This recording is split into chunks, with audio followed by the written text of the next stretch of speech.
been released. It has only been released in May, whereas the directive was decided on in February or March. If that had been known, I'm sure that they wouldn't have enacted it, and therefore I'm sure that the directive will be annulled for this formal reason. The second legal argument we put forward against this is a human rights argument, which is sounder because it applies no matter which legal basis you use for data retention, and it's the argument of disproportionality. The European Court in Strasbourg, which legislates over the European Convention on Human Rights, has always stressed that the right to respect for private life and for private correspondence may only be interfered with in exceptional cases. You need a pressing social need for interfering with it, and the measure needs to be proportionate to the legitimate aim to be pursued. The court said in a case from 1978, and I may quote it here, the court stresses that this does not mean that the contracting states enjoy an unlimited discretion to subject persons within their jurisdiction to secret surveillance.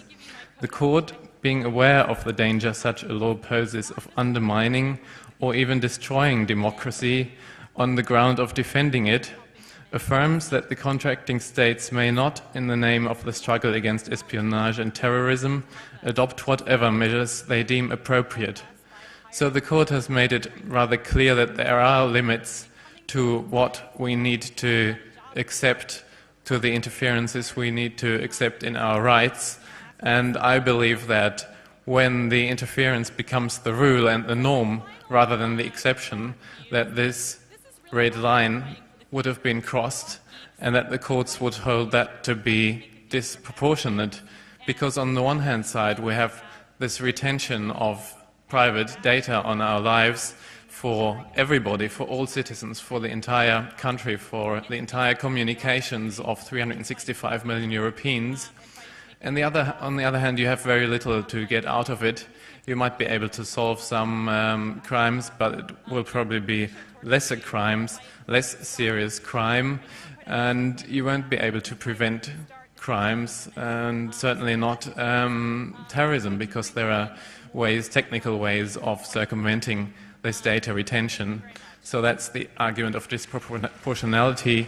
It also goes for the right of freedom of expression, which covers press freedom as well, because if you know that your communications will be retained, then you won't feel free to express yourself, you won't feel free to give information anonymously to members of the press, for example. There's also the right of protection of property. I think that providers cannot be obliged to retain data without any compensation, as the German government wants to. I believe in Denmark there's no rule of compensation either, is there? No. So what have we got on the procedural level?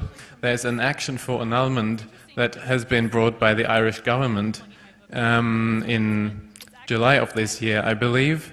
The background is that Ireland actually wants to retain its retention period of 3 years, which is longer than allowed by the EU directive. But it doesn't matter from a privacy point of view, because they are challenging the directive. And if the action goes through, the directive is gone for good or for bad, then the member states can decide whether they want data retention or not. It's a good thing if that directive is annulled, if only on formal grounds, for lack of a legal basis, because then the member states are not obliged to implement it. The directive brings with it an obligation to be implemented in national law. An annulment would, however, mean that national implementation laws would remain valid, they would not cease to exist, and also it would remain possible for the EU to enact a framework decision. A framework decision is an legal instrument in the domain of public safety and prosecution of crime, meaning that the formal problem of a lack of a legal basis could be circumvented using a framework decision. You don't need the consent of the Parliament, but you need an unanimous vote of all member states. And last year, member states have not managed to agree unanimously on a framework decision. So I believe that they would probably not be able to agree on a framework decision in the future, at least not with the content of the current legislation. At the same time, there are challenges, legal challenges at the national basis. We've had a challenge in Ireland. Digital Rights Ireland is going to the Irish High Court to challenge the Irish implementation of data retention. And we have an upcoming German challenge with the Federal Constitutional Court, Bundesverfassungsgericht, which has a rather clear jurisprudence on the matter. It has said in past rulings that data retention for unspecified purposes is strictly prohibited, and it has said that a probable cause is a precondition for collecting traffic data. That was said in a judgment of 2003. We actually have a pending case on the legality, constitutionality of retaining subscriber data, meaning your identification data, name, address, and birth date, which is already law in Germany. You need to identify yourself when you sign up for telecommunications services, even when you buy prepaid cards. And there are also plans to challenge the proposed traffic data retention law. This class action lawsuit that we're preparing has had 2,000 participants within 2 months who've said we're going to challenge this law. I have brought you some forms that you can fill in if you would like to participate in this action.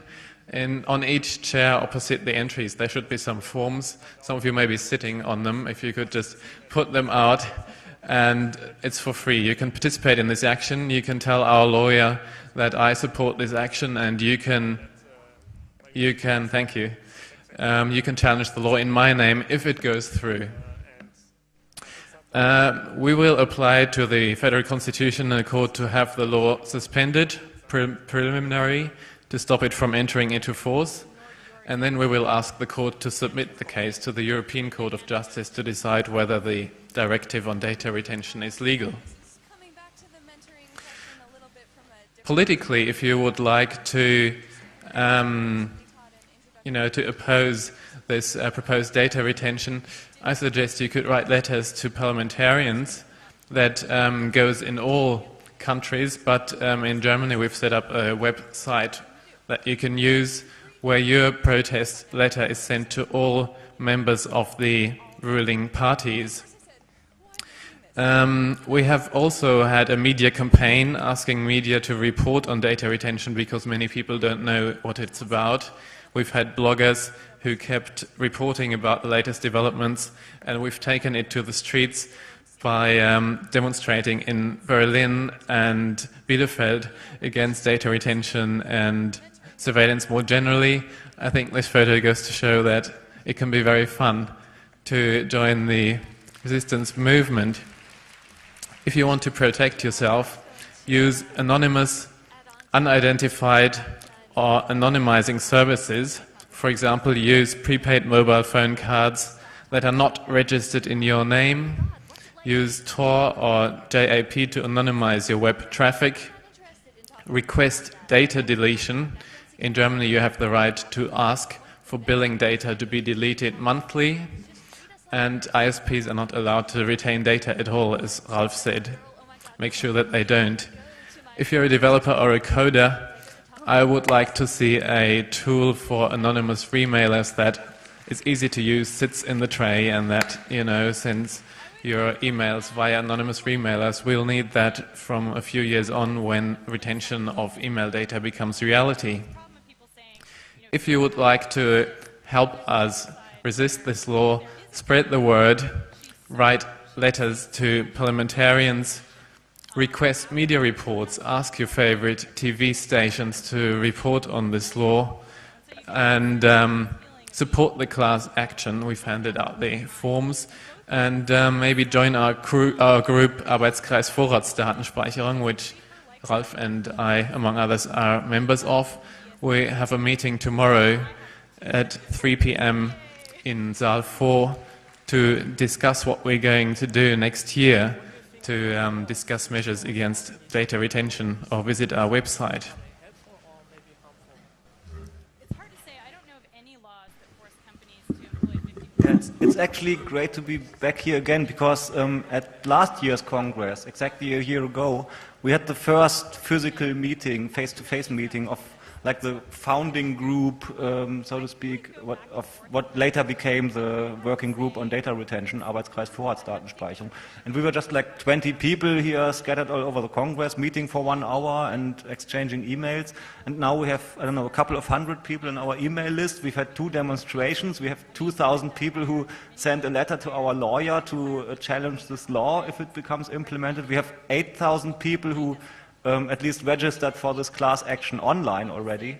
So it's pretty encouraging, in fact. And we created some unrest among the Social Democrats in Parliament, and we heard that our Minister of Justice, Brigitte Zypries, goes ballistic when somebody ever even mentions the word data retention. So the thing is, this is of course part of a more or less global development. It's not just an EU thing, and we don't believe that if we manage to stop this specific project and this specific law on the German level, for example, then everything will be fine. That's of course wrong. In the US, the debate about data retention has just started this year. Funnily, when US politicians talk about data retention, they never mention terrorism. They only talk about it in relation to child pornography. So you can see they want the same, and the arguments for why they want it is basically exchangeable. We might see, or will probably see, if this gets enacted and we really cross this watershed, we will see some mission creep. We will see web traffic data retention for sure. We will see, if storage becomes cheaper and cheaper, content data retention. And of course this creates functional needs, so it might in the end completely make illegal anonymous internet access. So this sounds like China or other countries at the moment, but it could be reality in the EU in the next few years if people don't stop it. And we see a development towards retention of other data. In the UK, in the Greater London area, the surveillance cameras have already started to scan license plates from cars and store these license plates, and just in case you need to know which car crossed which street at, I don't know, 4 weeks ago or something.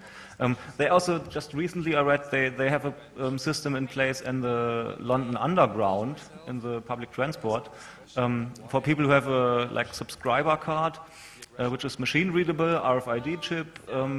They read not only when you enter the system, if you have a valid card, of course that's okay to read that fact, but they also read when you exchange trains, when you leave the system, and so on, and store this data for a few weeks. Pretty scary. And well, the whole debate on retaining DNS data and other genetic data first they start with criminals, and they take suspects, and then they take, I don't know, newborn babies.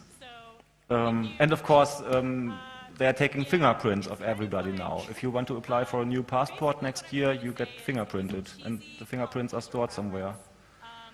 So this whole development is really a paradigm shift, and that's why we are fighting so hard against it. It's the end of the presumption of innocence. It turns everybody into a suspect. And the basic question here is actually, whom do you trust? This is really the title of the Congress here.